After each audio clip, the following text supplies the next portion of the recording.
So, in addition to mom humor, I like to encourage self care, right? This is self care related because honestly, it's going to save you mentally, emotionally, even physically, in my opinion. Please, ladies, if you have not gotten like estate planning documents done, healthcare power of attorney, durable power of attorney, a will or a trust, I would do a trust if you can, and you don't have to go through probate, and that can be a very long time. But yeah, those are so, so important. Funeral plans. If somebody is willing, if your parents are willing to do funeral plans, I know before they pass, that is extremely helpful. Taking care of your own stuff, not just your parents. I'm talking about like, hey, I'm 36, what, right? 36, going on 37, and thinking about, you just never know what's going to happen in life. It's not being negative and like, oh my gosh, I'm going to necessarily die tomorrow, but it's just always good to be prepared. And, having been a hospice social worker, I've been out of the game for a little bit. So, but I will say that I remember seeing certain situations where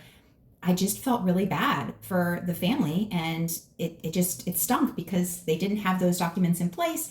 There were arguments, family dynamics come into play. People are emotional during that time, and you may not even know what your mother or father or whoever you're close with, what their wishes are. And what if you're next of kin and you need to make those medical decisions? Like, say you have to decide whether or not they're going to have CPR or be a do not resuscitate, or do you even know if they want organ donation or tube feeding? Or I know it's so uncomfortable to talk about sometimes, but it's so needed, and it is going to save you in the long run. I will tell you that for sure. And I had a conversation with my mom today. She's already taken care of funeral plans for the most part. We're talking through that, and then she has her documents in place. I actually have my documents in place. It is helping yourselves. It is helping your kids. A durable power of attorney, that's finances. So if somebody is unable to make their own decisions financially and all of that, they're incapacitated. If you have a durable power of attorney, that person's going to be able to write their checks and all of that stuff that is much needed.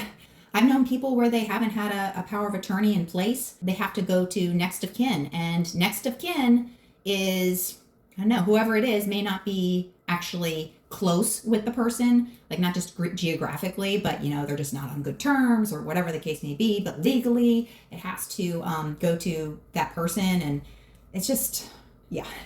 Don't get yourself in a pickle. It's really not worth it. Mamas, don't forget you have kids, and it's good to have guardians in place. What if for some reason something happens to both parents, you and your spouse or whoever, and your kids are still young? You're going to need somebody for them to go to that you feel comfortable with, that has agreed to raise them, and all of what that entails. Do the hard things, get it done, rip the Band-Aid. Thanks for listening, ladies.